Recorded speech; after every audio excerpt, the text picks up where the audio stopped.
What up, witches and warlocks? It's time to shit on the floor and make it disappear because we've got a magical episode lined up for you today.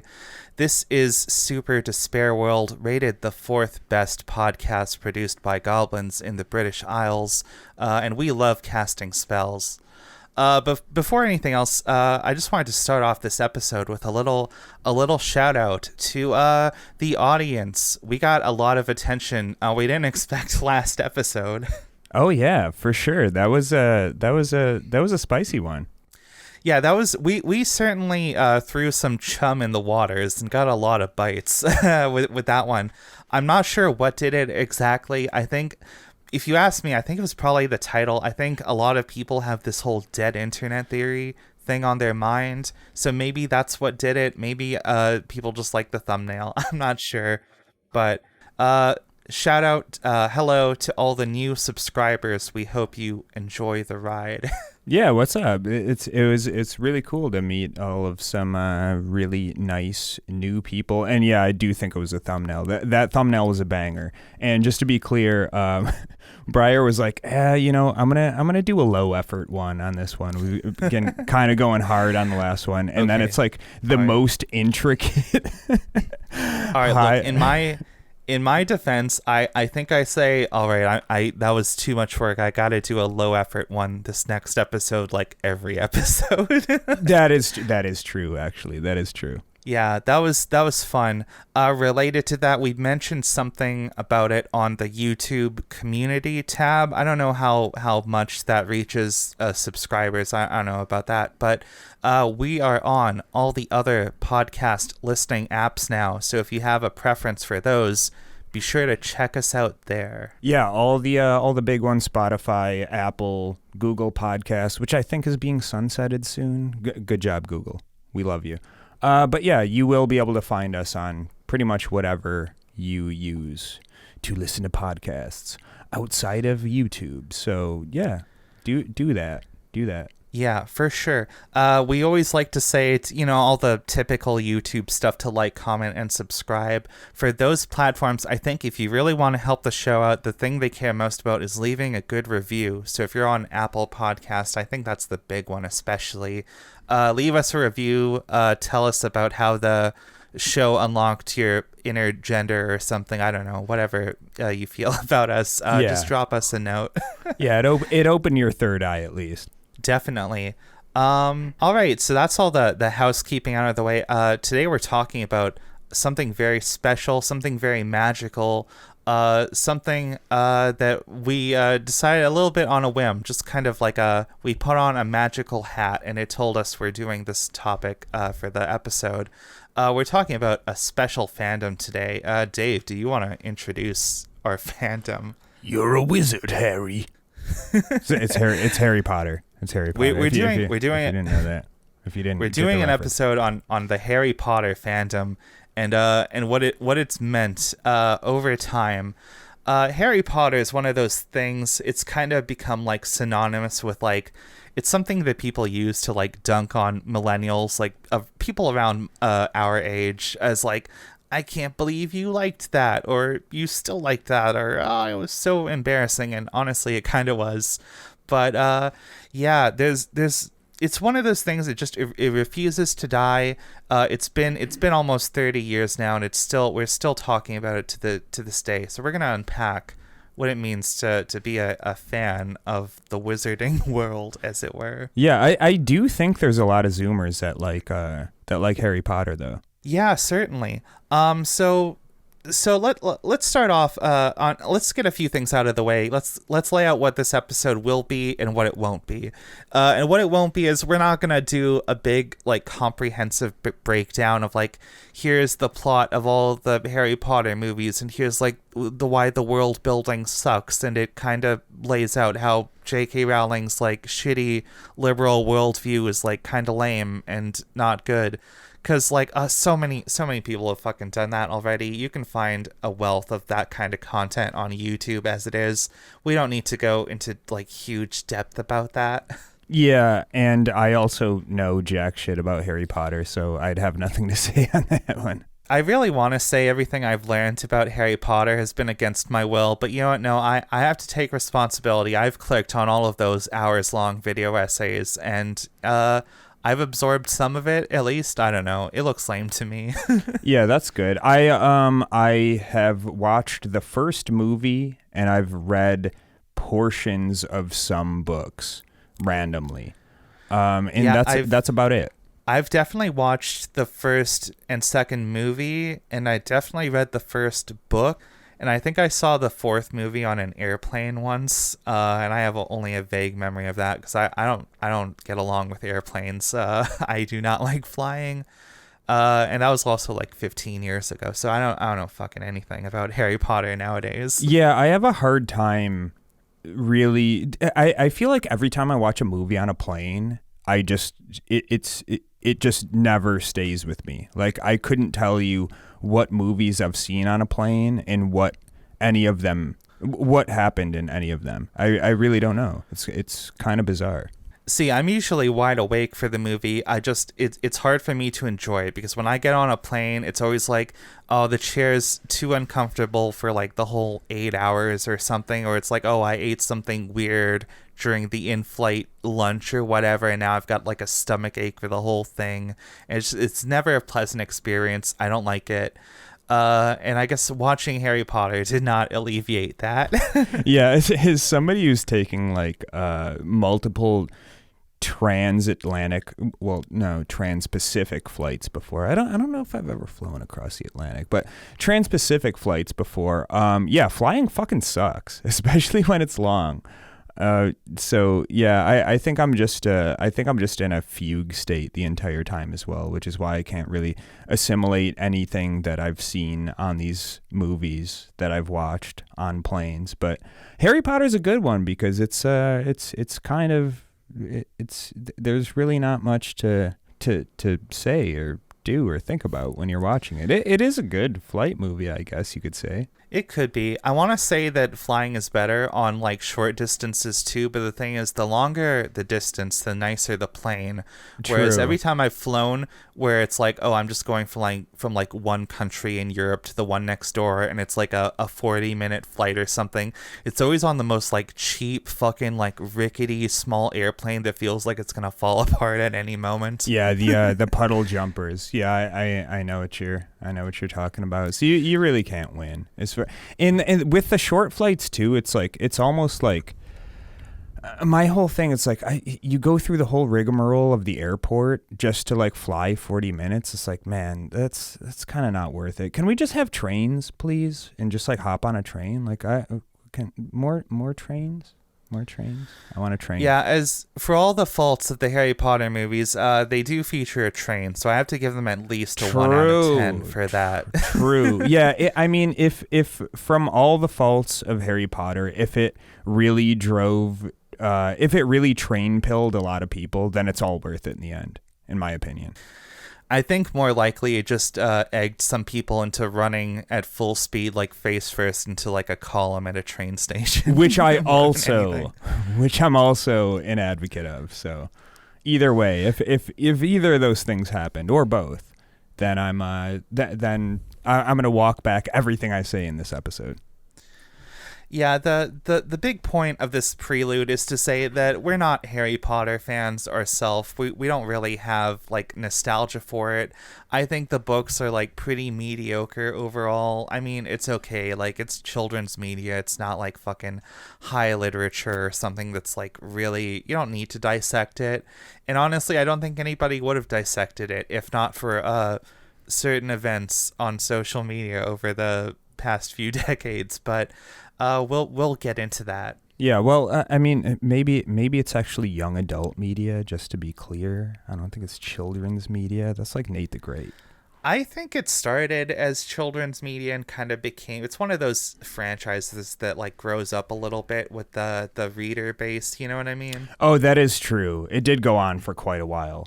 Which is really crazy, which I didn't kind of realize for a while, is that like the actual actors in the movies, they like went from children to basically adults throughout the whole saga of that, which is kind of strange to see. What's Harry's name? Is that Daniel Radcliffe? Daniel Radcliffe, yeah. Good on him for managing to overcome the whole, like, I guess, is it too much to call it a stigma? He was kind of like typecast as like, oh, that's Harry Potter for so many years. And Emma Watson also went on to do some pretty good shit. Perks of Being a Wallflower. I thought that was a pretty good movie. Oh yeah. Emma Watson's been in a lot of stuff. Yeah, it's kind of funny. I don't really keep up with like Hollywood and celebrities and all that because I have a soul and I love life and living. But there's a whole thing about how like a lot of the original actors, the cast of Harry Potter, are kind of like notorious now because a lot of them have made their views about like J.K. Rowling very clear, and a lot of them, our boy Daniel Radcliffe included, are not fans of her at all, which is very funny to me. Yeah, that's that is the liberties you can take when you have that level of fame and clout, which and to see somebody take that's very cool. I like that. Yeah, I'm pretty sure most of the main cast is not on her side, but I was kind of heartbroken to learn, and I'm pretty sure this is the case. Correct me if I'm wrong, but I think sadly our boy Hagrid is Team Turf all the way, which is that's heartbreaking. Hagrid, you son of a bitch. You're a boy, Harry, and don't let those woke gender ideologies confuse you otherwise. Is that even Hagrid's voice? I haven't seen this in yeah, I mean, close enough. Yeah. So let's talk about how the fandom kind of started, which is to say, honestly, if you ask me, I think it's kind of just that Harry Potter appeared in the right time at the right place to really blow up. It's kind of a very milquetoast, like inoffensive kind of like children's fantasy story that just happened to get really big in like fucking scholastic book fairs and stuff when I was young. At least that's where I first saw it, because I was a little kid at the time. Yeah. Well, I mean, it's kind of like the Western version of an isekai, right? Like, not exactly, but it's kind of like, I live a normal life and my life kind of sucks, and then magically I find out that I'm special in this other world and I'm transported there. Yeah, it's definitely, yeah, it is kind of an isekai, except instead of going to like the fucking RPG world where a harem of like elf women with big tits want to make you their like breeding husband or something. Instead, the fantasy is going to the UK and living in a boarding school, I guess. Yeah, which is every child's dream. Yeah, I mean, I won't speak authoritatively because I don't know a whole lot about boarding schools, but I know some people who have been very fucked up by their time in going to one, and I think it might be one of those like things that it seems quaint and charming because we associate it with like British people, like, oh, those hoity-toity British, so fancy, something, whatever.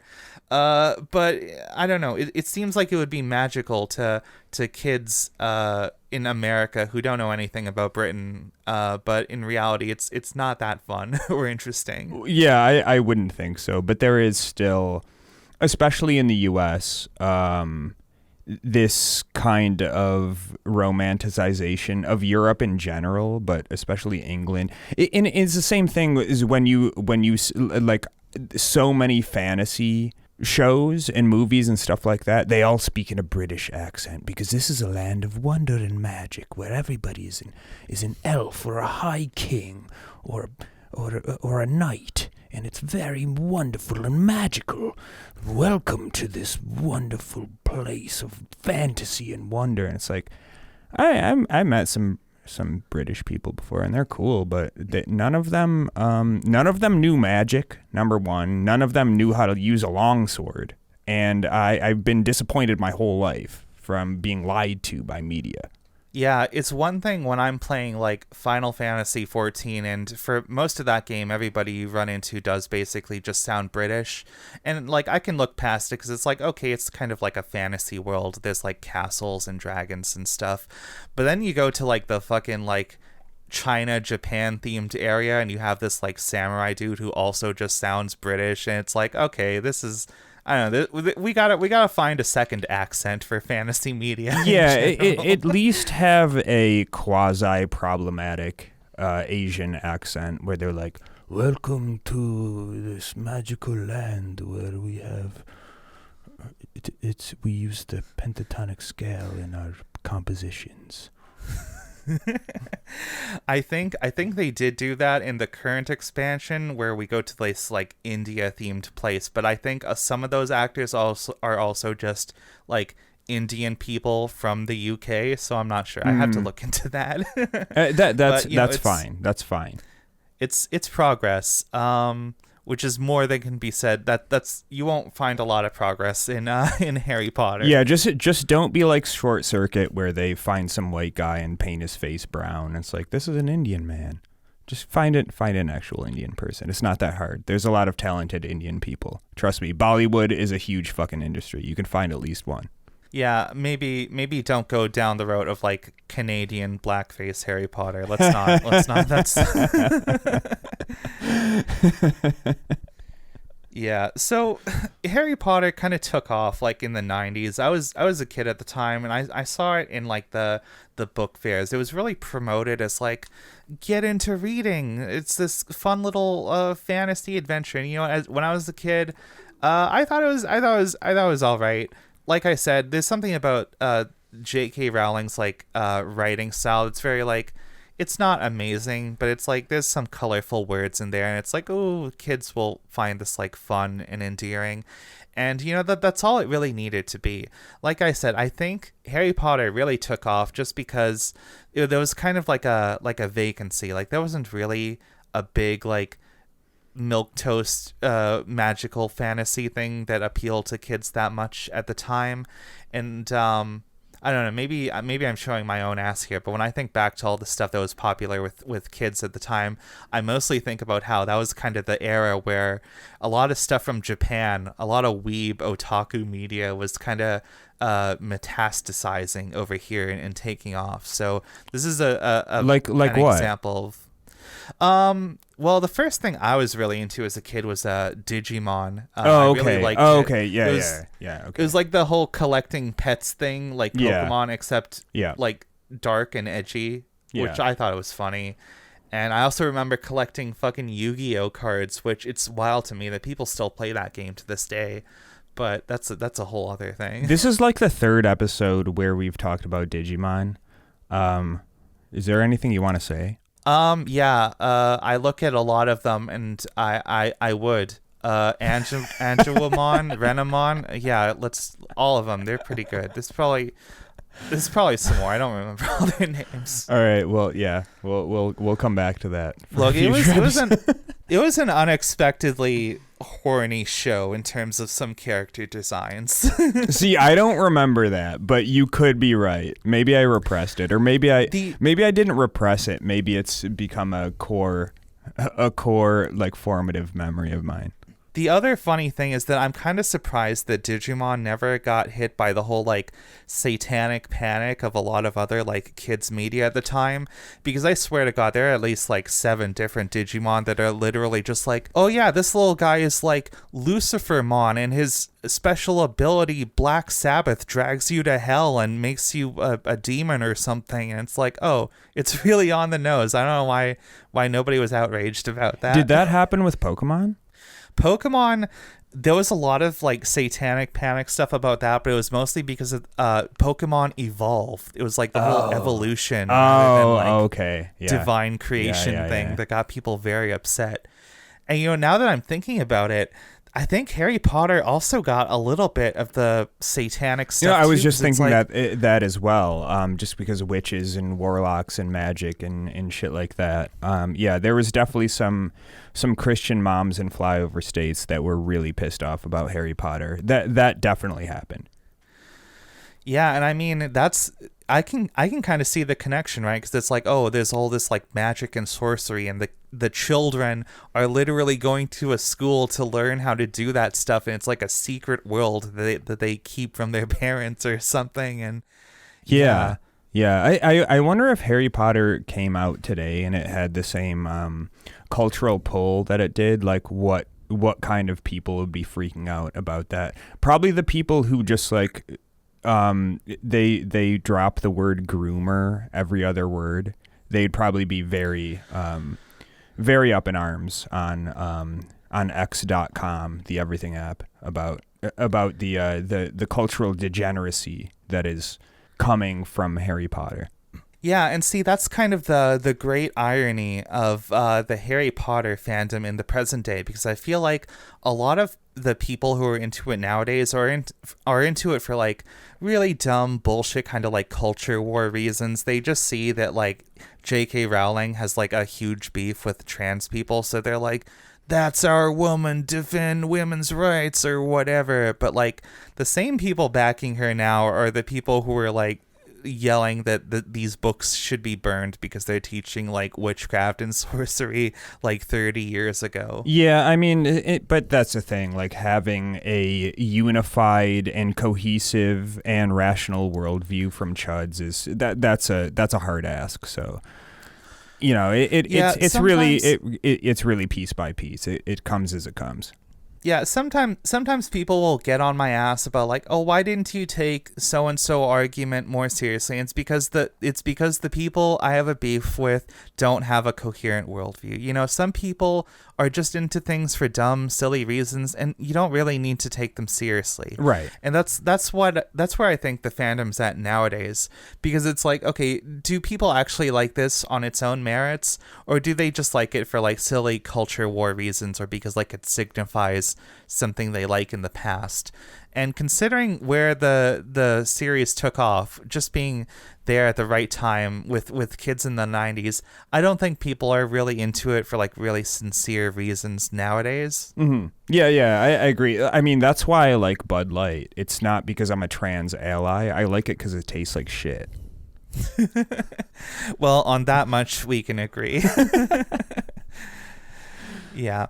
Although stepping back a bit, I do think there's a little bit of history in the Harry Potter fandom that we kind of like gloss over nowadays, because everybody has some memory of like, okay, being a little kid and you saw it on the shelves at the Scholastic Book Fair or something, and everybody's like painfully aware of where things are at nowadays. But there was kind of like a weird like intermediary period. I want to say around the like late 2000s, kind of like early 2010s, where we saw kind of the rise of like cringy millennial culture on the internet. You know, like the weird like this was peak like epic bacon Reddit kind of stuff. Yeah. The cute doggo heckin' pupper whatever stuff.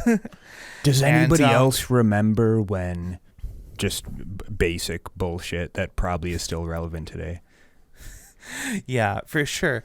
And I think the way Harry Potter was popular back then was like, it was kind of like a Tumblr fandom, right? I remember I was never a big person on Tumblr, but there was a whole thing about like, oh, which Harry Potter house do you belong to? Take this quiz and draw your OC in the like wizard robe or whatever.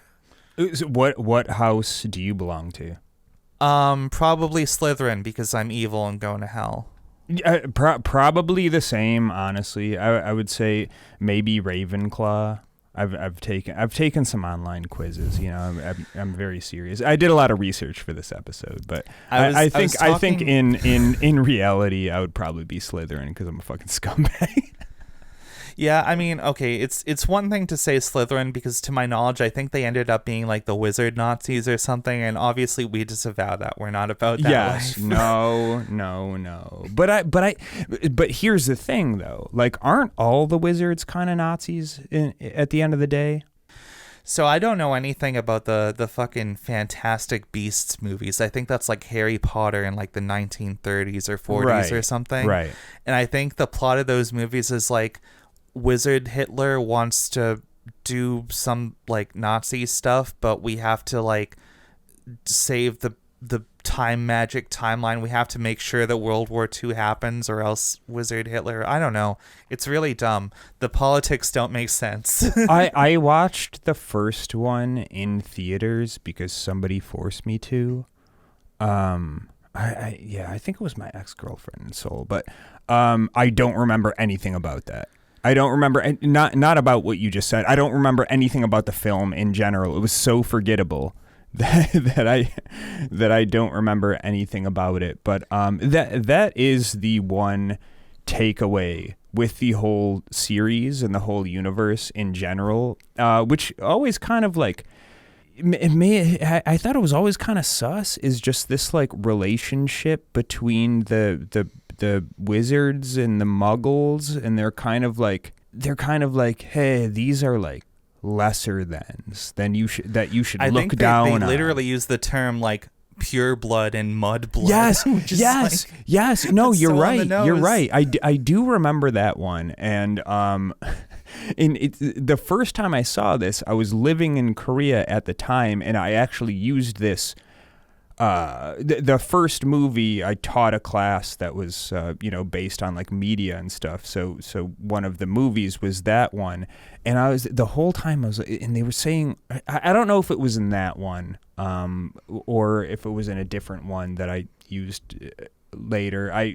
That's the thing. This series is so fucking forgettable that I just can't remember any of this. But just one of the takeaways and one of the things that stuck in my mind was the use of the term mudblood, which has been used in Korea as a place that I lived in as a pejorative for like people who were not like racially pure Korean people. And I was like, that's a little bit, that's kind of fucked up.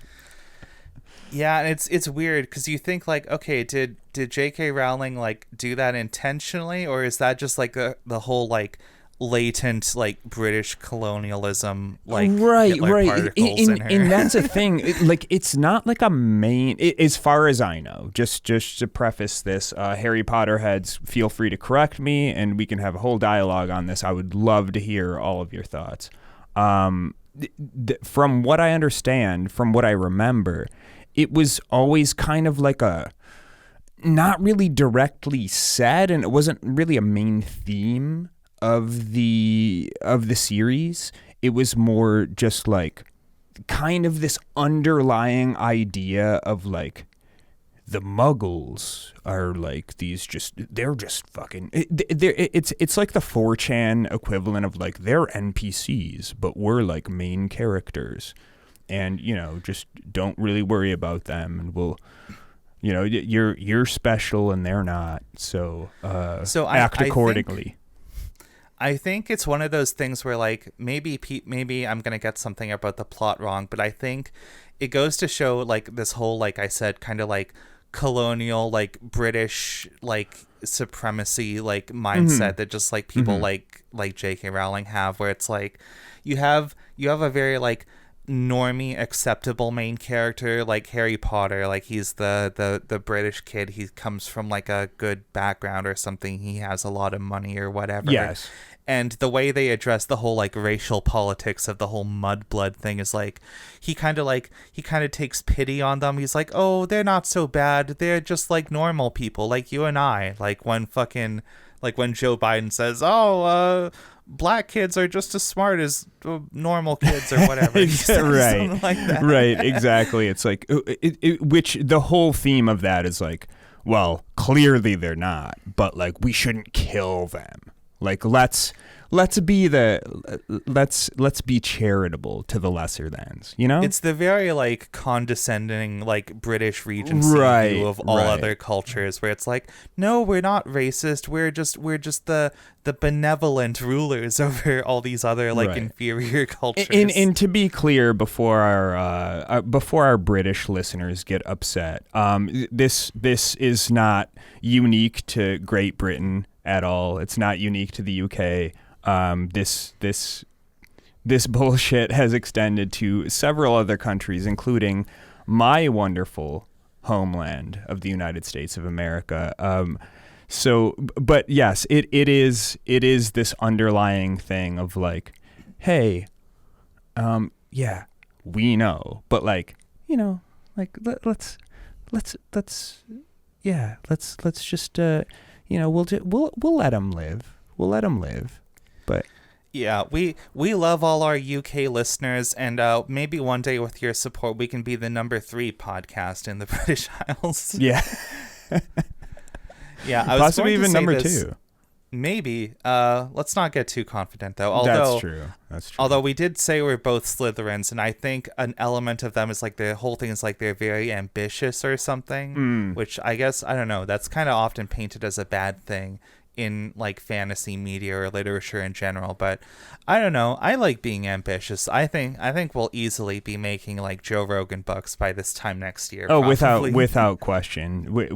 By being bankrolled by the Bank of England. Yeah, not that other bank run by all those goblins. I wanted to also mention this with regards to the whole like Harry Potter like houses thing. There was a friend of mine, I won't name names, she's a trans woman, and she was talking to me about how she was really into Harry Potter as a kid, and she like bears her soul to me in these DMs, talking about how like, yeah, she's so upset that like J.K. Rowling turned out to be a big piece of shit because she had all this like Harry Potter merch and memorabilia and stuff, and she just like laid out this whole like probably like 70 messages long DM to me as I'm sitting there listening. And at the end of that, I just hit her with the single word Hufflepuff, and she got so fucking mad that I was right. Yeah, that's very Hufflepuff of you. Yeah, I am the real Sorting Hat now. Maybe I'll add that to my resume. I really think like just calling anybody Hufflepuff is like an insult. I don't know anything about Hufflepuff. It's just the name itself. I just feel like anybody there is just like. I say this with love. I think it's the house for like the kids that eat glue. The kids that eat glue, or like the Gerblin people. Oh God, do we want to talk about the Gerblin? I just saw that on Twitter the other day. I completely missed this person's whole existence on Tumblr or TikTok or whatever. Lurbs it. Unionize, incorporate. It's like, God. Look up Gerblin sometime. You can go down that rabbit hole yourselves. We have to do an episode on the yeah, that'll be a separate thing. Just the Penguin of Doom quirky people that have existed for time immemorial. Just a fantastic and interesting subset of very harmless but extremely cringe people. Yeah, we're gonna have to do some soul searching and look inwards at our own cringe. I was never that bad, but there's a whole like long history about how a lot of weird stuff on the internet either always dates back to either 4chan or Tumblr, and it's like these are the two wolves inside of everybody. Right, yeah.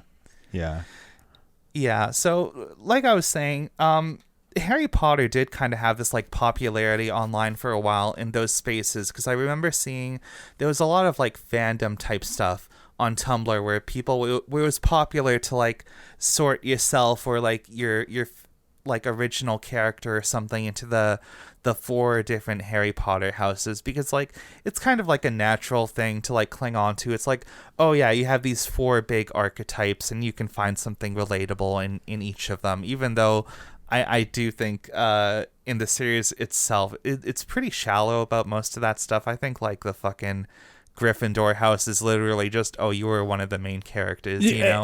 100%.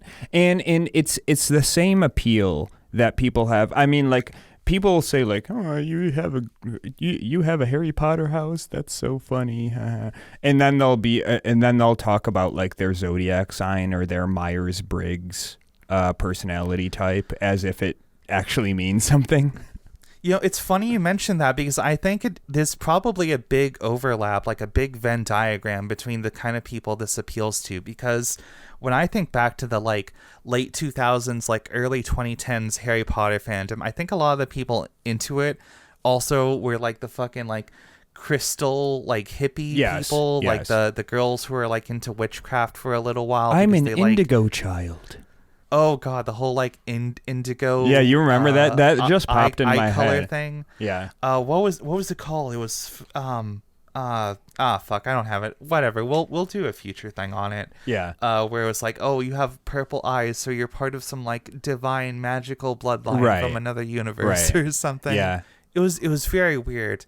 But Harry Potter owed a lot of its like fandom to people like that, which it made things really tense when we saw kind of like the fall of like the downfall of like J.K. Rowling's public perception as an author and just like a person in general, right? Mm-hmm. Mm-hmm. Because you had on one side a lot of like kind of like queer, autistic, like weirdo, like Hufflepuff types Yes. who were really into it in the Tumblr days.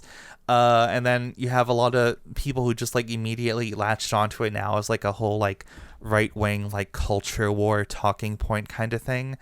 And at the same time, I think you also have like a third group of people who are like the weird like crystal hippie mom type of people who seem like they were like kind of progressive and like forward thinking at some point, but now they're like just into like a bunch of weird anti-vax like I don't want to get the jab type of things. Yeah, like divine, yeah, for sure. And whatever. this is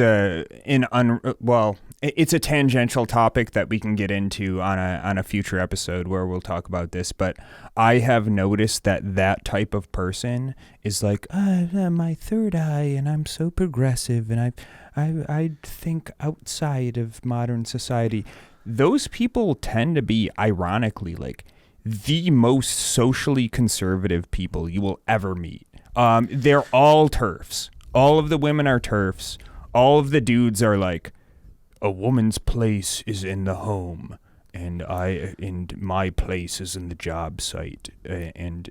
But they'll be like, we wear like tie-dye t-shirts and smoke weed. It's like the Trustafarian type of shit. That's a whole ass other thing, which is kind of interesting to get into, but it's beyond the scope of this episode. But yeah, there's a lot to unpack from the people who have spawned out of this cultural milieu of Harry Potter fandom in specifically.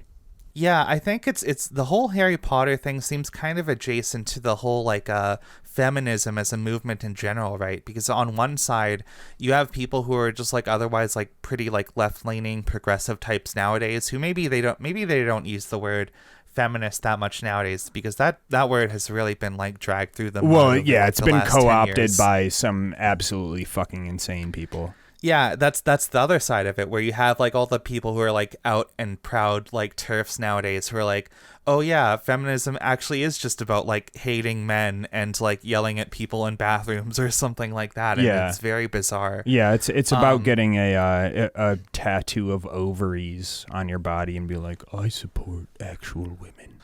But no, Yeah. you don't. You're in for those people, not to get too off on a tangent there, like those people, it just proves to me you don't actually give a fuck about like equality or any of the core tenets of this movement. You just need an identity. That's all you need, and that's what a lot of this shit, a lot of this toxic bullshit comes down to on all of the topics that we talk about. Just people online being fucking horrible. It comes down to people who are fucking boring and lame and have nothing going on in their lives, and all they need is a goddamn identity. And it's like, dude, get your identity from doing something cool. Play a sport, do a martial art, start making art, do music, teach some kids. Plant some goddamn plants, man. You need an identity. Do something positive. Your fucking gender, your race, where you were born, that's not an identity. I'm sorry. Do a little Dave, bit of work if you need a goddamn identity. Have you considered that I consumed that piece of media like super ethically and that I'm going to heaven? No, I have not. I have not considered that. Yeah, it's weird. And I will say it's funny you bring up the whole identity thing because I'm gonna go down a bit of a rabbit hole and expose some of my own teenage cringe phase here Da-da-dum. when I was looking for some identity. So when I was a teenager, I was kind of like an edgy, like troublemaker sort of person. I was into the whole like fucking online YouTube skeptic sphere where it was just like yelling at like conservative Christians online, which, you know, that's all well and good and fun, but there's a whole lot of toxicity boiled down into it. And there was a brief period during that time where I was looking into all these, like, I was probably like 16, 17, something around then, when I was looking into all these like quirky, like dark kind of like alternative religions. Like, I think there was a brief period where I called myself like a Satanist or something. Oh yeah. Or there were other things like that. And I was never into Wicca itself, but, you know, it's kind of related because, you know, the whole Harry Potter and magic thing. I did some reading into the whole like Wicca stuff, which is like the modern kind of sort of new agey like pagan, reinterpretation something of like paganism, beliefs or whatever. Right. Yeah, it's like it's witchcraft basically. Right. And I looked into it, and the whole thing is like there's a lot of like weirdly like old-fashioned kind of like essentialist thinking stuff in there, like you brought up, like we're better than the whole like patriarchal like Christianity, like we're not evangelicals like our parents, we just also believe in like a divine god and goddess, and like male and female genders that are very important, and they're like divinely orchestrated or something. Yeah. And it's like, right. you're just recreating the bad thing, but like with hip magical new age terms. Right. And I think like as much as I think this is like it's an overused term. It's kind of a horseshoe theory type of thing where it's like, yeah, you are that person that you're rebelling against, but you just need to wrap it up in a different bow. But like you're the same as the people that you supposedly hate. But you can't really have alternative worldviews because that would maybe be too much mental work for you. So you need to just take that and wrap it up in like I don't know, like forest nymphs and tie-dye t-shirts and whatever fucking stupid bullshit that you need to do to make yourself feel different and rebellious and whatever. Yeah, you need to feel like you're making a change while not actually having the real like bravery and like introspection needed to actually change something about yourself. Exactly. And it's like, just save yourself the time. Just be a fucking evangelical Christian, because you have the same views, you have the same cultural and social views. Just stay there and go to your McChurch, and your parents will probably like you more. McChurch, that's a good one. But yeah, I want to say I think those people are kind of like the missing link between like the Harry Potter fans or former Harry Potter fans who are like kind of like relatively like chill, progressive leaning kind of people, and now the like complete grifters who are just like latching onto it, like they're just like weird angry evangelical like far right types. I think the bridge between those, the kind of like transition point, is the weird like kind of essentialist like hippie crystal mom like horoscope type of people. Yeah. That would definitely make sense. Just for nothing else than the amount of time that has passed since Harry Potter started and was seminal to now. Anybody who is going to be like super obsessed with that in its formative phase is probably going to be some weird socially conservative person now. So that's kind of the thing. Is J.K. Rowling's outing herself as a TERF, is that something that's been inside of her all this time, or did she kind of just read the room and say like, hey, here's a way for me to seem relevant to my fan base? So I definitely think there was always something about that inside of her. I don't think she's grifting. I do think when she goes on like hateful tirades about trans people or whatever, I do think that is like genuinely how she sincerely feels about people and sees the world and everything. I'm gonna watch my language a little carefully here because I don't want to spread misinfo about this as much as I hate J.K. Rowling. But I'm pretty sure a lot of the stuff about her hating trans people comes down to some, like, I think she was in like an abusive relationship with a guy or something, and she kind of started as one of those like, oh yes, feminism is just about like hating men, and anything she sees associated with like men or masculinity is now just like a part of this like great evil in her worldview. So like other people have talked about this, how like, yeah, J.K. Rowling herself probably did, or maybe certainly did, I don't know, I'm not going to confirm, I don't know the exact history, but even if we take it for granted that, yeah, she was the victim of some like real abuse or at the hands of like other people, including men or whatever, like it still doesn't justify like all the fucked up shit she says or like the vitriol she throws at other people who don't deserve it, you know? Right, and I think that's a kind of a toxic thing that people do in general. I've definitely known people personally who have been like very shitty to a lot of people before, and then then they kind of try to say like, oh well, I was abused, or I had I had some fucked up shit happen with my family. It's like, and obviously that's fucking terrible, man. Like that, but like you cannot use that as an excuse to be shitty to other people,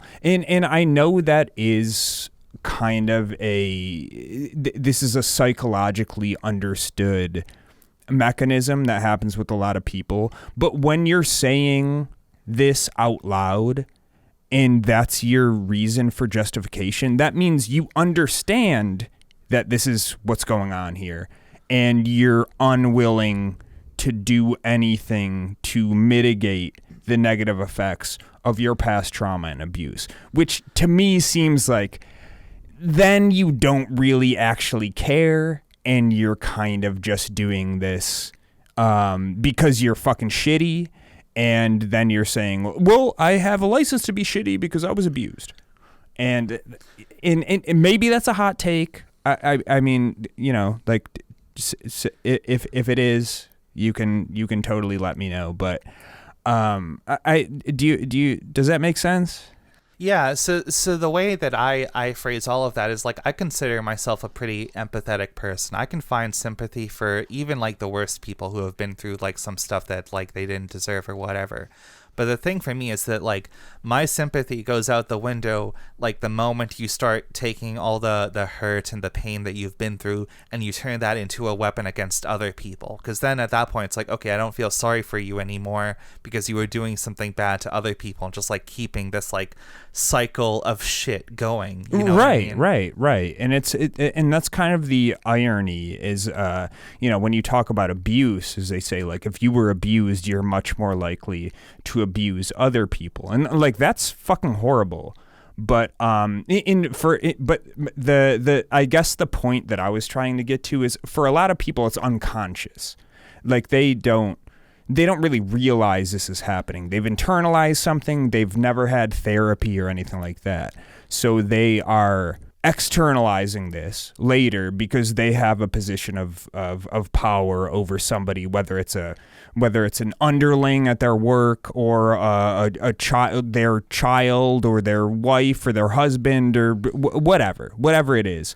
And but like when you're like, yeah, I know I can be hard to deal with, but it's because I have this shit, and it's like, well, now you kind of just outed yourself. That Yeah, like some people just like they can like insulate themselves from any outside criticism, and this is another reason why I don't have any sympathy for J.K. Rowling, because she's an actual billionaire that lives in a real life fucking castle in the countryside. Okay, like nothing I say is gonna make any difference to her. You can't really like reason with somebody like that because they are not just like financially entrenched in their worldview. True. It's like their entire life. Yeah. If they changed changed this belief that they hold so deeply, you would just like unmake them as a person, you know? It's all that they have left. Yeah. And that kind of reminds me of I don't want to give the impression that I like watch TMZ or I give a fuck about celebrities in general, but I have become aware of this situation with Jonah Hill, who had like a hot model girlfriend who he was being like very like weird and shitty and controlling to. Have you heard about this? Do you know what I'm talking about? Remind me who Jonah Hill is. Is he one of the super bad guys? Yes. Okay, yeah. Yes. That like the dude bro type of comedy. Yeah. All right, that guy. Yeah. So apparently like he was being like really controlling and really weird to her, and like supposedly this is all hearsay. Like this is kind of cringe to talk about, honestly, but like whether this is true or not, or whether I have the whole story, this is kind of you opened this up, now you gotta finish it. Yeah, okay. This is a microcosm of that, just in the sense of like supposedly like he does have like a therapist or something, and they were like, whoa, you're completely right on that. Which like I don't know how Hollywood therapists are, if they're just like, yes, I charge $700 an hour and to tell you what you need to hear. But like for these people who have a shit ton of money, even not like Hollywood money, even not J.K. Rowling billions of dollars money, like you could get an army of therapists that you could see each one of them once a week, and just to have a goddamn 7-day thing just to get a full gamut of people telling you like, are you like, what's going on here? And I guess they just kind of choose not to.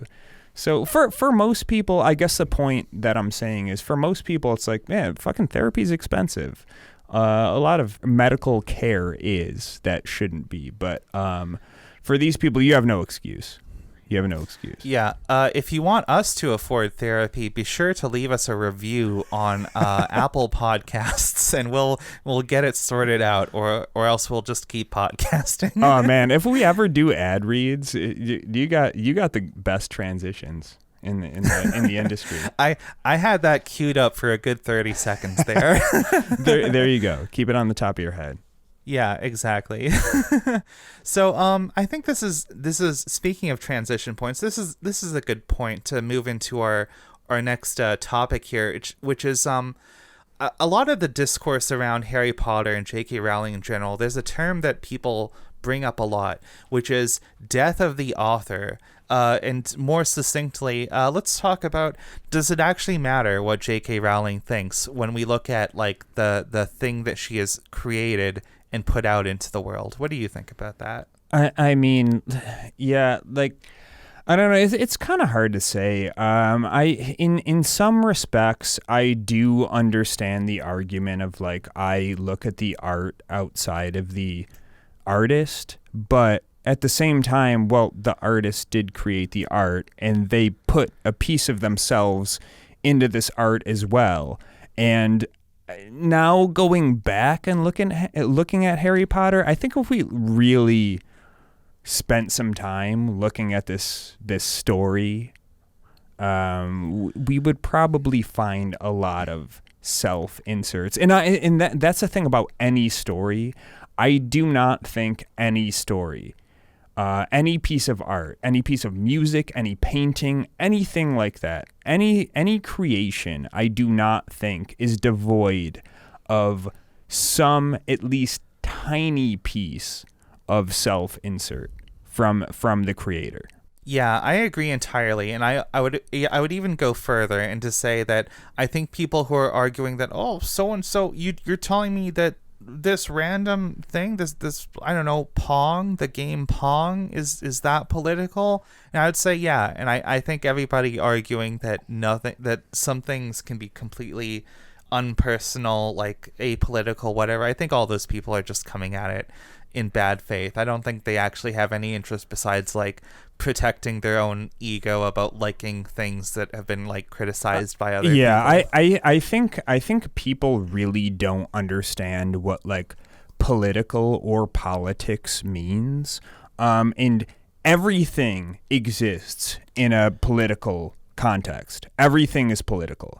Pong, your example, would not exist if a certain like just structure of history and politics did not exist in the place in which Pong was created. So Yeah, even even if the creator of Pong wasn't like, I'm gonna make this as a way to push right wing beliefs on the children of America. Is Pong right wing? Yeah, absolutely. The right one always wins. Is Pong based or woke? Pong gone woke. Or maybe those are the two paddles. There's like a based paddle and like a woke paddle, and they're fighting over the ball. I don't know. Yeah. Kind of related, a similar, very retro game. A lot of people don't know Tetris was literally made in the Soviet Union. No, it wasn't. No, it wasn't. No? No. Wait, was it not? No, I'm just kidding. It was. It was. You're right. Don't make me doubt myself like that. Fuck.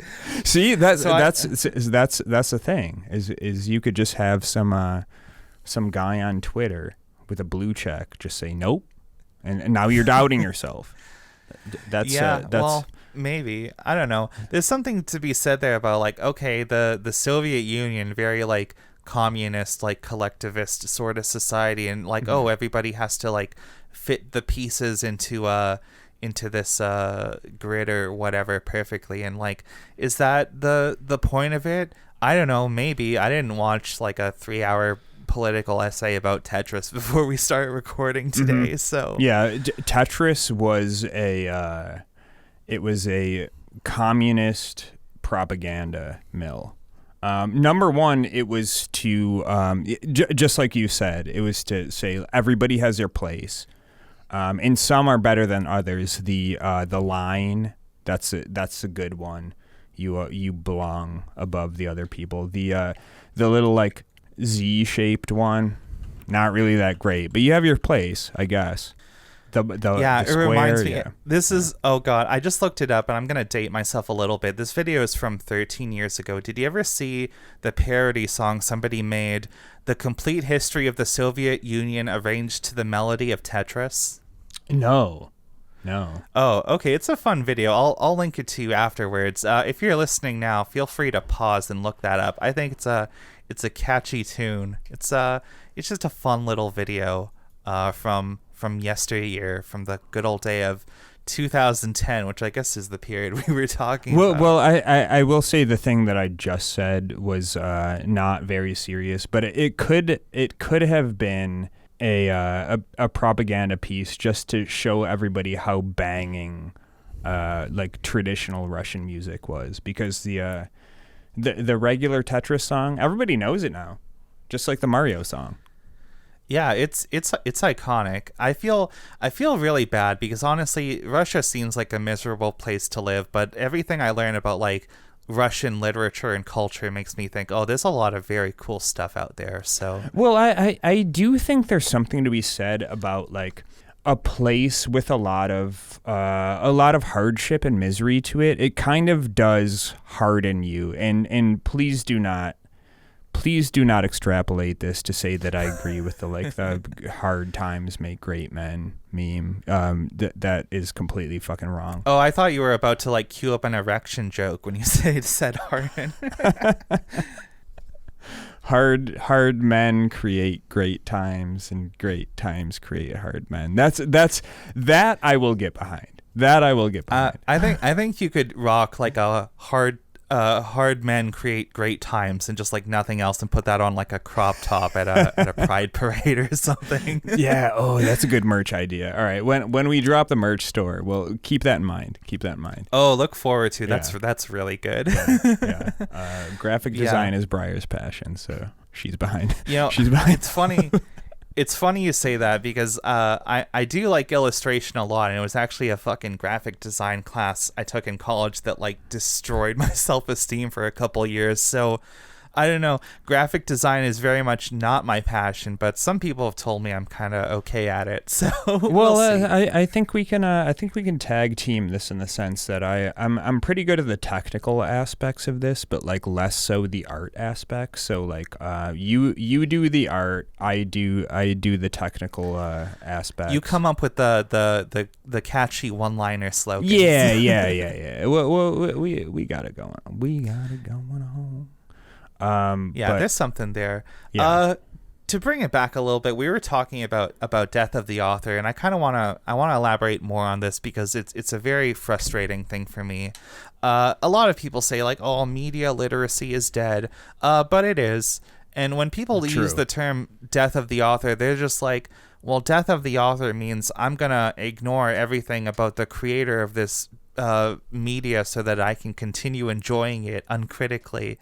And like, I guess you can do that, but it's like the whole thing about death of the author is like, it's not like an ideological like moral statement, right? It's just a method of looking at a piece of media which is no more like correct or valid than any other, which is like, yeah, you can judge something just completely by itself, like in a vacuum, or you can consider like the views of the creator. And it's like, okay, people are misusing this a lot, and it really frustrates me. Yeah, I can get that. So what does death of the author actually mean then? I would say it's like considering all the different aspects of a piece of media, like when you limit the scope just to the thing itself, like when you look at, say, a piece of film and you just watch it from start to front, you don't have any knowledge of like stuff about the actors or like the filming location, and you just focus on specifically the things that like I guess the creator chose to put there visible or audible or whatever for everybody to see, not considering like outside factors, which, you know, like you can do that for some things. There was a whole like discourse on the fucking TTRPG Twitter about tabletop games where they're like, okay, can you actually review a game if you haven't played it? And like, yeah, there's some merit to that. Like, you can review a game in terms of like, is the book well written? Is it well organized? Like when I flip through it, is it like is it well structured? And that's a completely separate conversation from like, okay, how did this actually feel when playing it with other people, like putting it into real practice? And like, you know, like, are those reviews, if you haven't played it, valid? I would say kinda. I don't know, sometimes it's a different type of review, but it's a valid way to look at a piece of media, even if you aren't considering like certain other factors. No, I agree, and that's actually an interesting point, because I've definitely had like, as a musician and somebody who, you know, kind of critiques music, and I'm no Anthony Fantano, which I think is no hate against Anthony Fantano, I guess, but I don't. That's not. You know, really, I actually, yeah.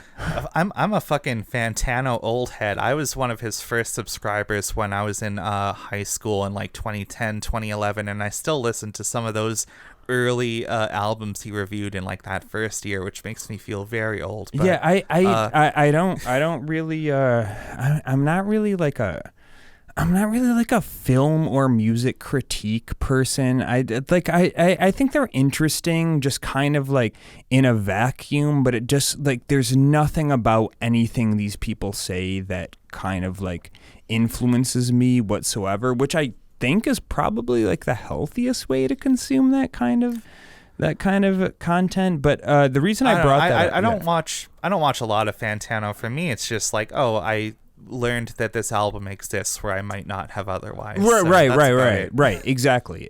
And that is the best part about it. But like, I've definitely had people share music or films or something like that with me, and they're like, and I'm like, eh.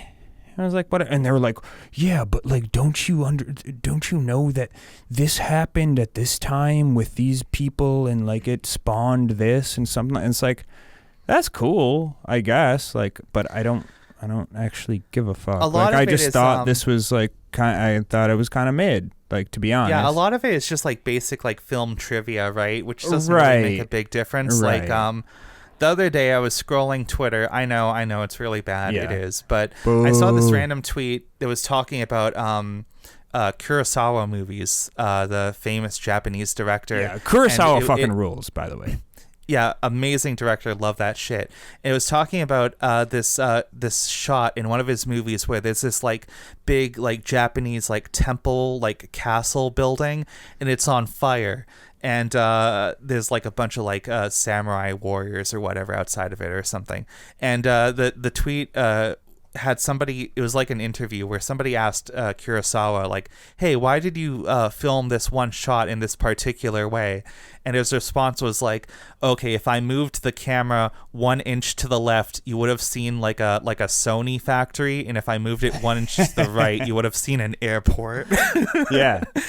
That's really fun. That's a cool bit of trivia, but it doesn't really, like, I don't know. I guess that's a valid way to analyze the movie. Yeah, sure. In the same way, you can see that like sometimes the limitations of the medium or just the circumstances in which it was created lend themselves to certain outcomes, and I do think that is interesting. The whole idea though is, so back to the death of the author thing is like I think that was more valid, especially because like for example, in high school, you're assigned like Dostoevsky or Steinbeck or something like that. I don't know shit about that author. I don't know shit about that. I'm in fucking high school. I don't know about Russia I don't even know when Dostoevsky wrote Crime and Punishment. What was it? The fucking 1800s, I assume. I can't think about early Dostoevsky without thinking about how he makes Jordan Peterson cry.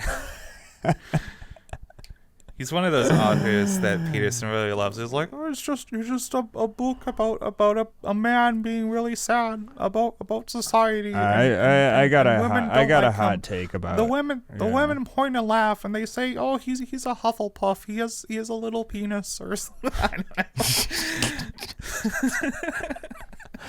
know. My whole thing about I think I've only read Crime and Punishment, and I'm just like, dude, I don't care about how the light is glimmering off of like the countertop in this fucking play. Like, dude, just get to the fucking story.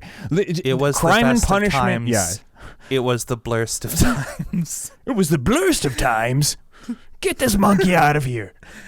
Was that Crime and Punishment? No, I think that was Tale of Two Cities. Yeah. That's Tale of Two Cities. But I guess the point with that is like I don't know shit about these guys. It's just like I view the piece of writing on its own merit. But now it's so hard to view anything outside of the cultural context of its producer, especially, or just like anything. I'm thinking now, just as another example of this, because we're talking, I guess about children's media in general. I think about some of the cartoons I really liked. Like when I was in high school, I was in love with Adventure Time, and I think Adventure Time is really representative of this era where like a lot of kids shows are starting to move into like depicting like queer characters and themes more openly, but like how can you talk about that without the context that there's a lot of hoops that the writers had to go through because the studio or like the producers or whatever literally wouldn't allow certain things to be broadcast on TV, right? So they had to work around that. Like if you're analyzing those cartoons as like a piece of media or whatever, like I think that's very important context. You can't ignore that. Yeah, there's actually a really this is kind of a very deep cut, which there's a lot to say about this. So if you're interested in this little quip, look it up.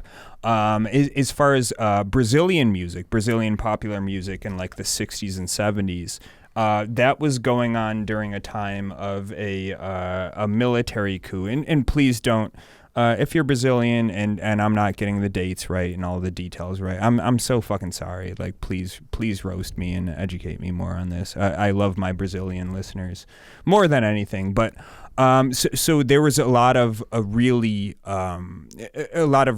popular and really seminal artists who could not.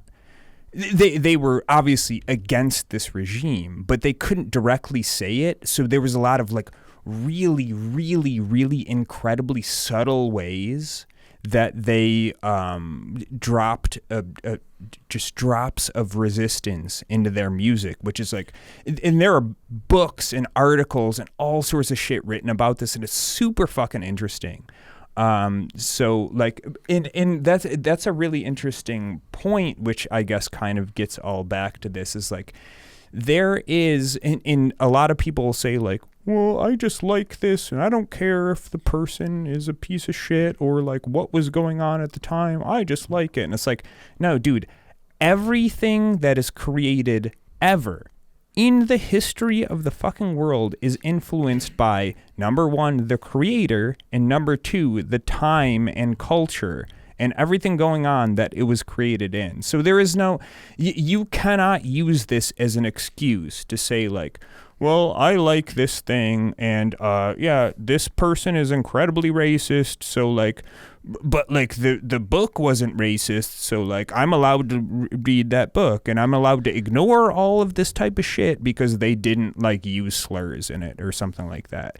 And I mean, I guess you could extrapolate that to Harry Potter, but like,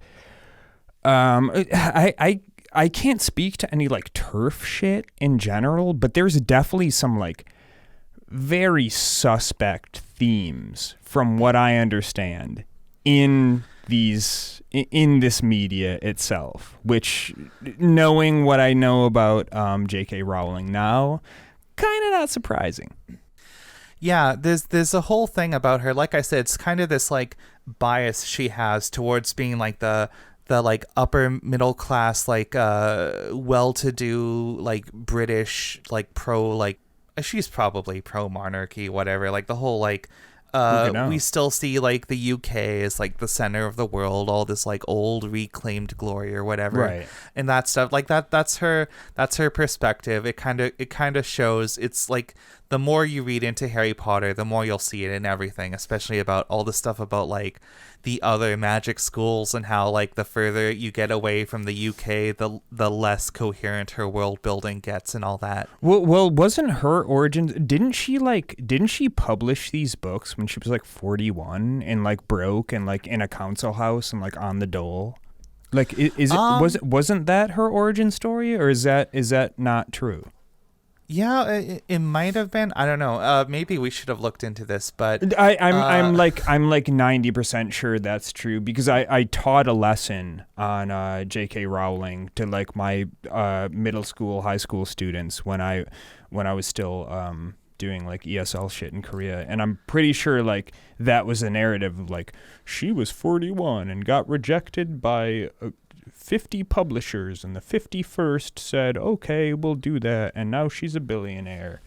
And I'm pretty sure she was like, yeah, because she was like, she was like older. The more you look into those things, it's like how much of this is like true, like provable reality versus how much of this is like post-fame, like myth making about her. True, that is a valid point. That is a very valid point. I don't know why I would lie about her age, but like, as far as like how this happened, yeah, maybe. Because the thing is, I feel like I've heard a lot of similar stories like that before, about how they say like, oh yeah, Microsoft was founded when Bill Gates was like working in a garage on like one shitty like wooden desk or something like that, and it ignores a lot of background, like, oh yeah, I know all these like big like tech guys from like 30-40 years ago, they were like well connected, like Ivy League dipshits or whatever, you know.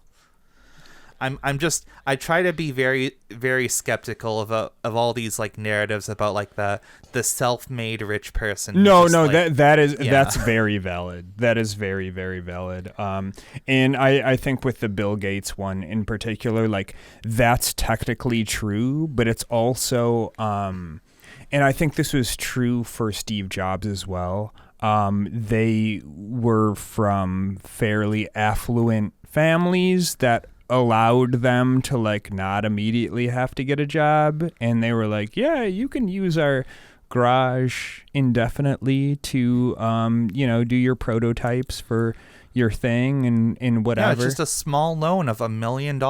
Yeah, right.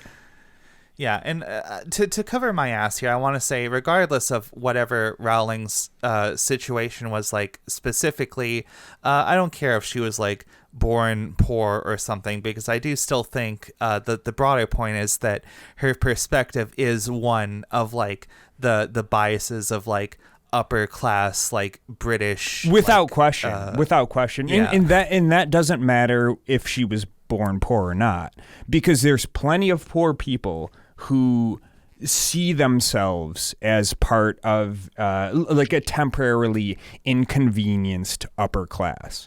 And that could totally have been her situation, which those people are, I'm loath to use the term class traitor, but it kind of fits here. Yeah, it might be. So like, yeah, I don't care about her upbringing, even if we assume that like, oh yeah, she was the most poor, misfortuned person in the world. It doesn't change anything about my opinion about like her or her worldview or the stuff she puts out. It doesn't really matter as to where she is now. So yeah, so all that kind of addresses the claim that I hear from a lot of Harry Potter fans about like, oh, death of the author, just let me enjoy this thing. And I wanted to move on to the other really big claim that I hear from a lot of people, not limited to just the Harry Potter fandom, but this whole idea about escapist media, about like, oh, I just want to enjoy this thing because it's like it's my little escape from all the hardship of the world. Don't take away my precious childhood nostalgic like fantasy thing. It's just harmless fun. It's just playing imaginary bullshit. What do you think about that? No, man, that falls flat immediately. Like I really have nothing to say about that. That's just, I mean, we talked about that on a previous episode when the Harry Potter game came out, and people are just like, yeah, so like I know, but like I really like it, so like I'm gonna do it, and just know that like anyways, bye. It's like yeah, or I was thinking about the same episode when we talked about the Starfield like fucking pronouns guy.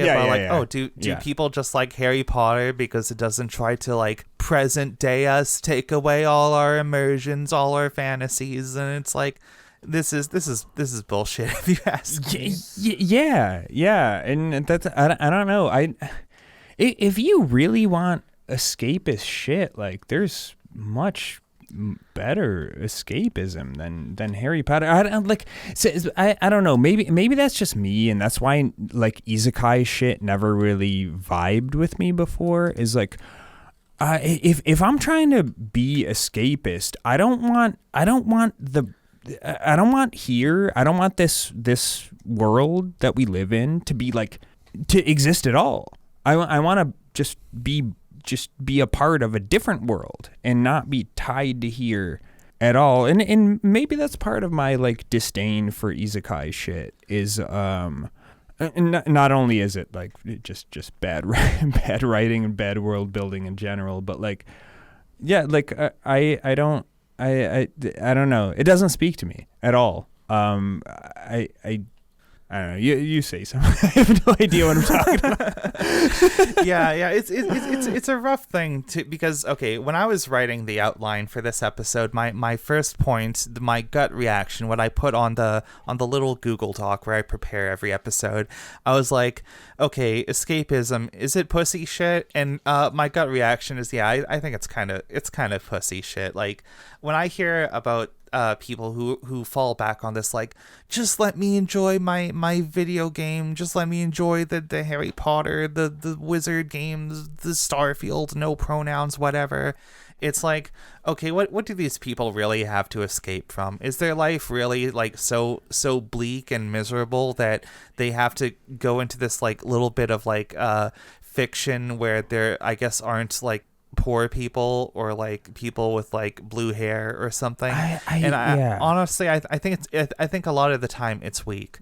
But yeah, I did look a little more into it, and I will say there's also kind of like the flip, the other side of the coin here, which is like you could say to some degree that basically all media is kind of escapist, right? Because like if you consume something as like a product, as like a commodity, it's there like ostensibly to like make your life a little bit better or a little more interesting, or like just divert you away from like work and toil and other things. So I'm a little torn on this one. Yeah, well, I mean, I guess it. See, I have a hard time with that. I don't think all media is necessarily escapist, and I don't think any media is necessarily escapist. I think it's your intentions and your interaction with this media that makes it either escapist or just something that like, yeah, I don't know. Like, I've definitely read fantasy books to escape from life before when I was stressed out or I just don't want to think about shit.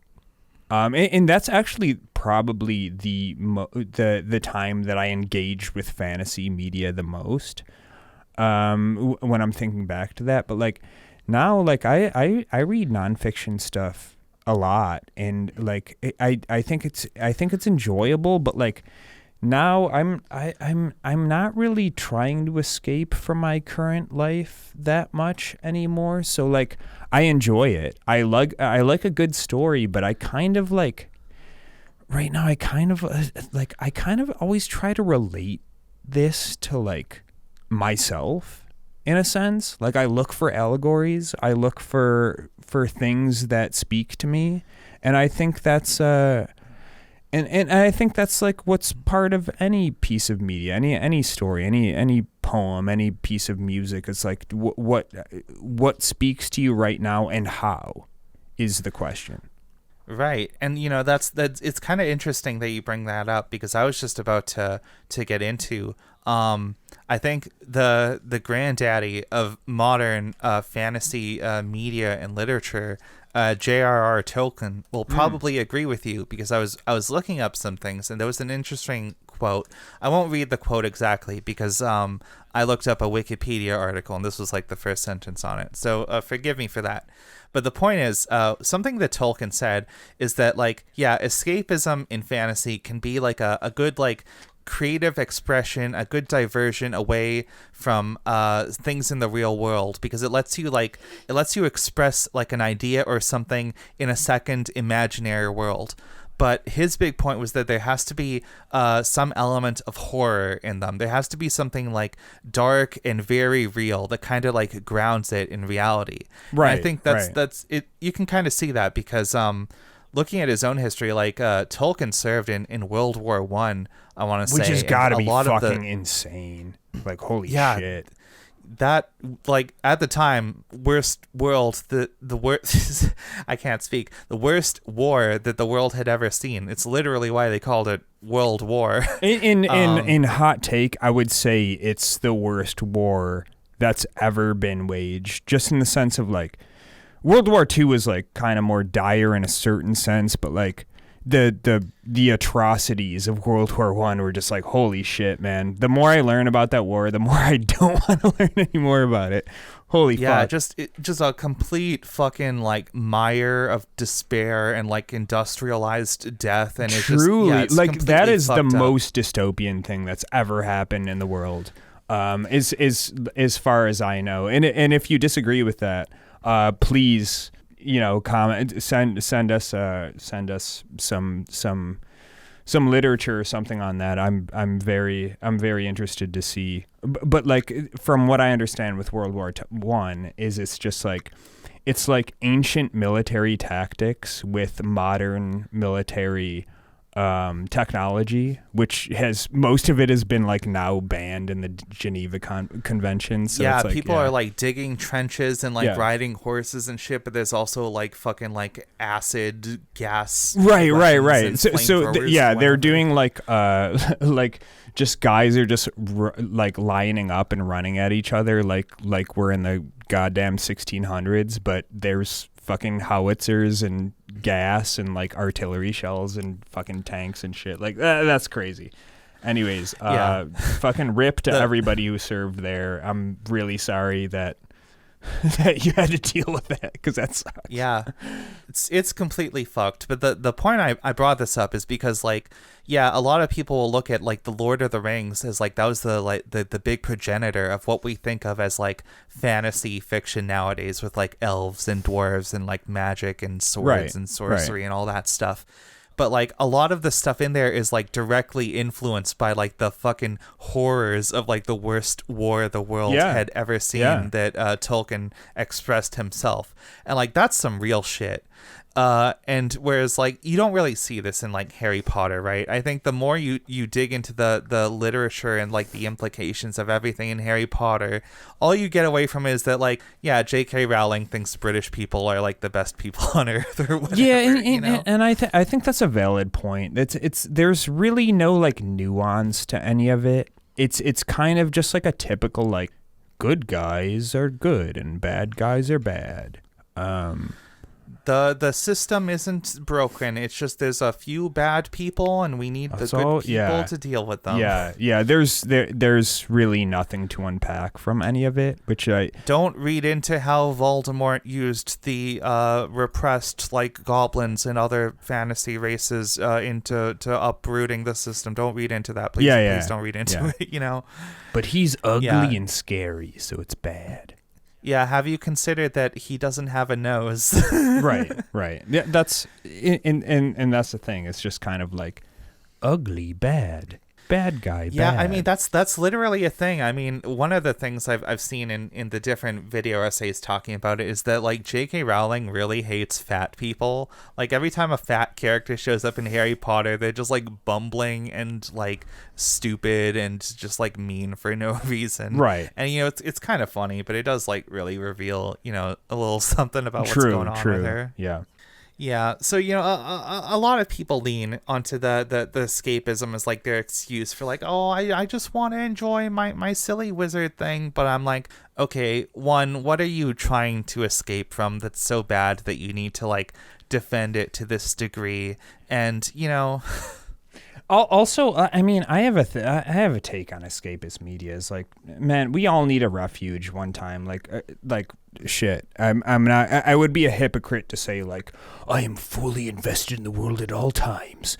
I'm just working and just being here and reading the media news all the time. Like I'm drinking alcohol right now. I'm recording a fucking podcast. Like I spent 10 years of my life GMing a consistent, like persistent setting for a tabletop group. Sure. So I can't give anybody shit about right. being too invested in a fantasy right, world. but it's also at the same time, I don't know, when people lean on this like escapism thing too much, it's just like, dude, are you okay? Like, if this is your whole life, like you really hinge everything on this, like, man, like shit. I like a fantasy run. I like a video game here and there. I've played D&D before. I like to get in a fantasy world. I like to watch a goddamn movie. I like to binge watch a goddamn TV show on Netflix. Yeah, I would love to cleanse Faerun of the goblins in pure blood, but you know, like we all have our hobbies. Right. In like, you know, if you get away for an hour, I don't even know what that means. Don't worry about it.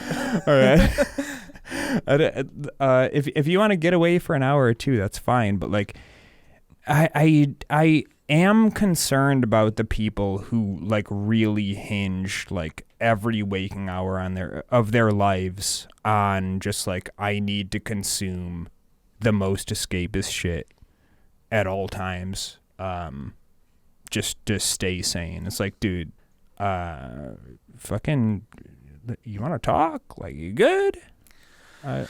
Yeah, and that kind of brings us home to the last point that we want to hit about, I guess, the Harry Potter fandom specifically, but also just like a lot of fandoms in general, which is I think we need to talk about this painful point, which is there are a lot of adults who are just like way too invested in children's media, dude. Yeah, that's definitely a thing that like we've talked about.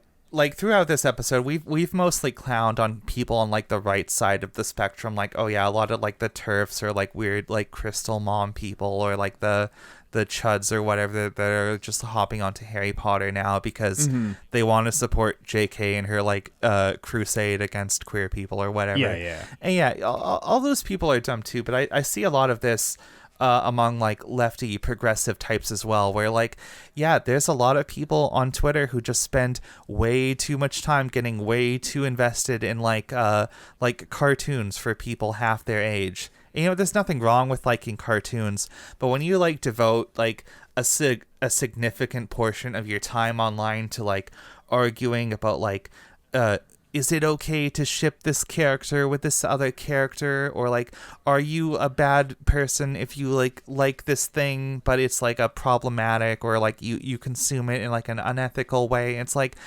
everybody, you gotta stop, you gotta unplug for a bit. We're all way too invested in like the wrong I think areas. that's the thing, like if you have to ask that question, maybe just back the fuck off a little bit. Yeah, it's a very I guess that's a very Ravenclaw mindset. I'm glad right? I'm glad they're asking the question at least, but yeah, we can all afford to do a little better. Like I said, there's nothing wrong with liking media for people younger than you. Like I said, I discovered Adventure Time when I was in high school because that's when it came out.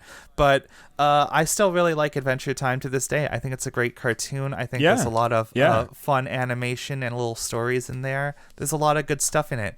But I'm not a fucking like Adventure Time video essayist where I'm going to write 8 hours about why Flame Princess is an abusive girlfriend or some shit. I don't know. It's a bit much. Yeah, and I think that's kind of that's how we got to where we are today, right? A lot of people grew up with Harry Potter as kids. And, it was kind of like a wholesome, like unproblematic and offensive kind of thing. It's like, oh, it's just a fun little bit of your childhood. And, I think honestly, it probably could have still just been that to this day if Rowling did the bold, brave thing of just like shutting up and not making a Twitter account, God, if there's one thing we've taken away from like just present day in general, it's just like current day pronouns current day. Oh God. That really hurt my throat. I don't know how British people who look like thumbs do it. But it's all the peas. Yeah, the mushy peas. Yeah, he had a bunch of mushy peas in his throat. But it's just like, dude, you got a good thing going on. Just shut the fuck up.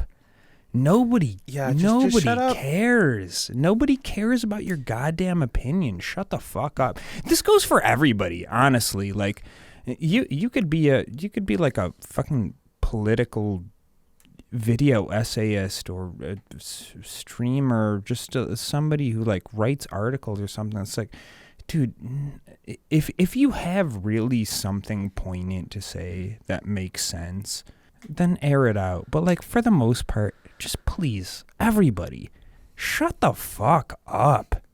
Shut the fuck. We record on Sundays. We put out episodes on Tuesdays usually, but every single day is Shut the Fuck Up Friday. Seriously. Right? Just remember that. Seriously, take one day to just whatever hot take you have, to whatever stupid shit that you see on Twitter, just resist your urge. Push it deep down inside yourself. And we have enough hot takes, guys. We don't need any more. We have enough fucking quirky, snarky Twitter comedians. We have enough like lay intelligent people on there. We have enough reply guys. We have enough. Just take this moment to take that urge that you have to reply. And there might be somebody who's listening to this right now, to what I'm saying, to what Briar's saying, and saying like, I'm going to put these fucking bitches in their place. And she's like, no, stop. Take that bottle up, just ball it up in your hands and just push it down. I'm gonna give some life advice to our listeners here, which is this'll change your life. This will make everything complete and wonderful, and you'll thank me for this later. Every time you feel something deep inside of you, something dark and unpleasant, and it's just really bothering you, just take everything that you're feeling, open up your computer, open up a notepad file, type out everything, type out your hot take, type out all your grievances, type out your childhood traumas, and all the things that are upsetting you in the moment. Just get those words onto the screen. Okay, you've got them. They're in the notepad file, right? Now you need to select all of that, and you're going to hit copy, and you're going to paste it into your email client, and you're going to send it to Dave at superdespairworld.com. Yeah, and so do that, and then also the what's still in your notepad app, whatever it may be. If you have a printer at home, hit print. Take that piece of paper, roll it up. You might need to twist it up a couple times, and then shove it directly up your ass. Because once I read that, that's what I'm going to tell you what to do. So you might as well preemptively do that.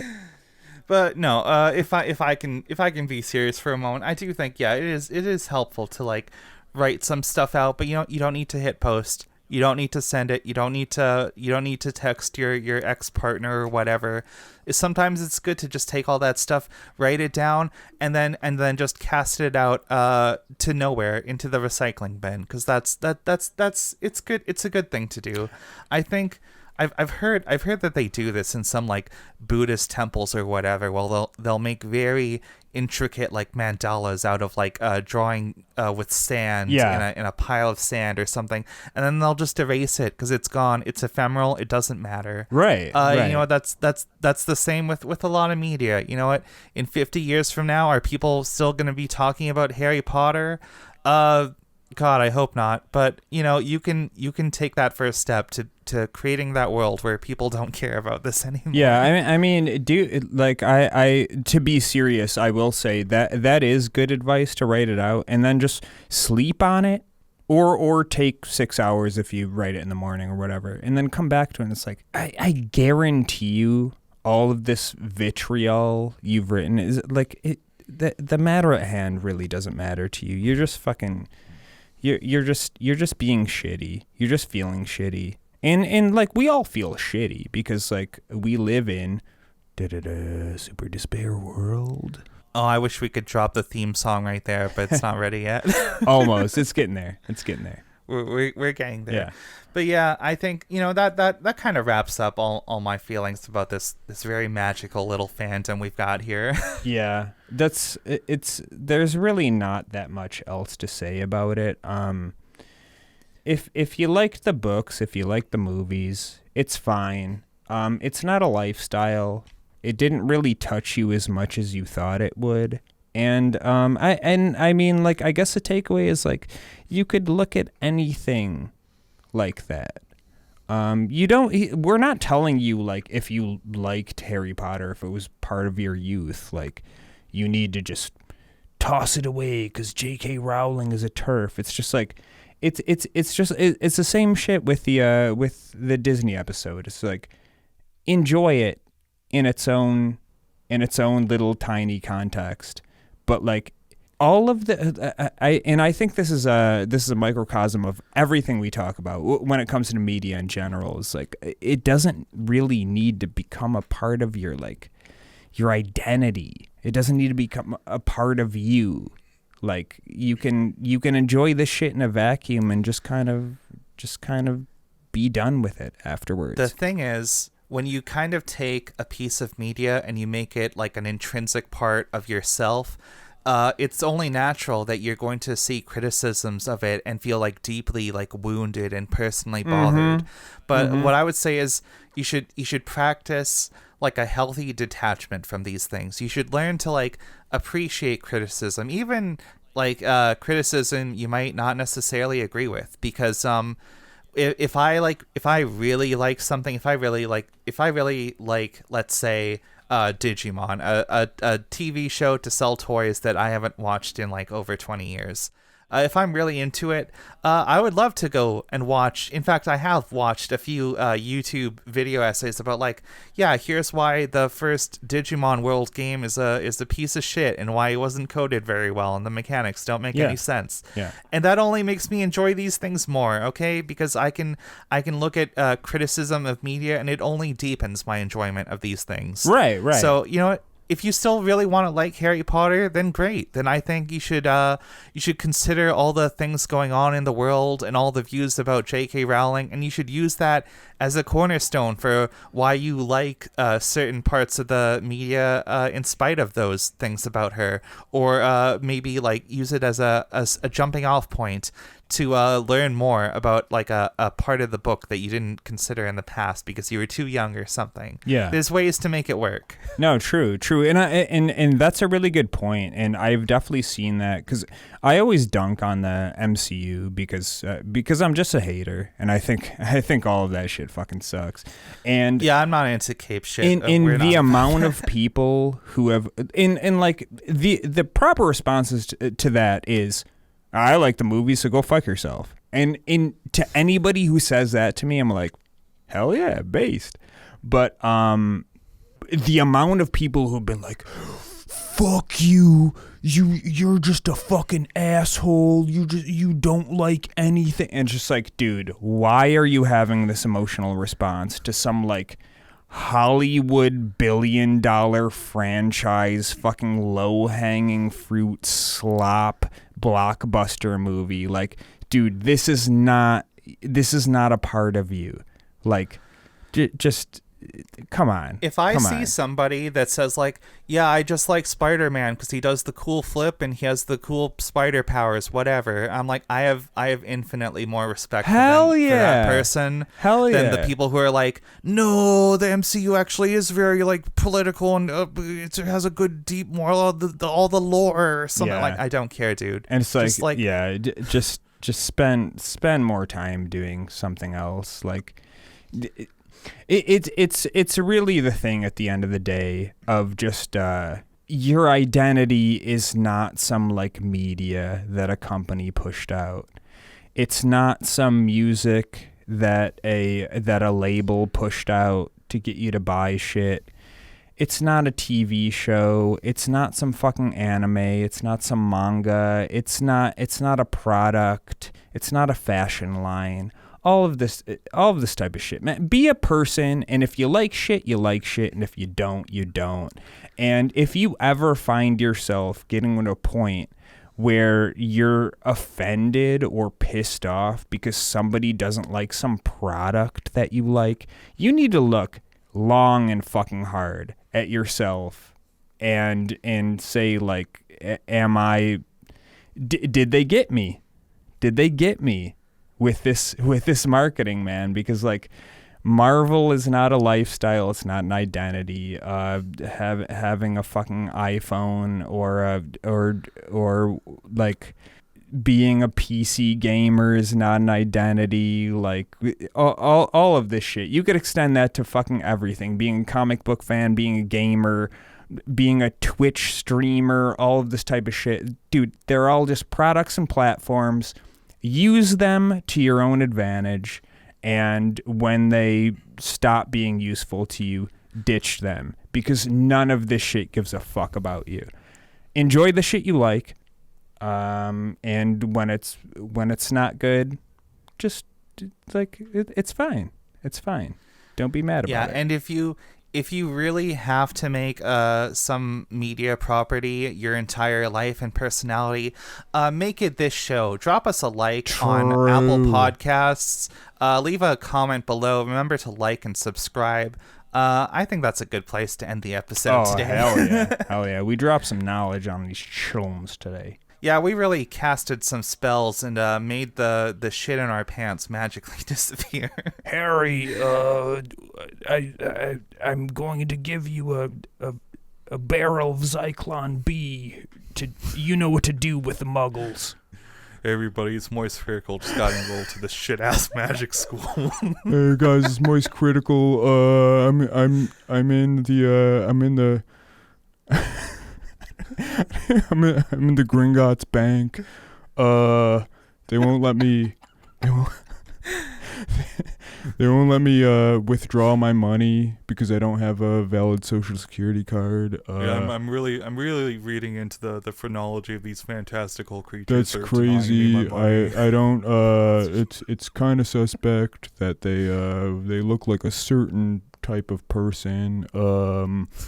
They don't really understand my parents are dead. I tried to call the helpline. It was not helpful. I'm just out here. I'm just trying to defend real women. I don't know why everybody's so mad at me. All right. Okay, good night. All right. Good fight. Good night.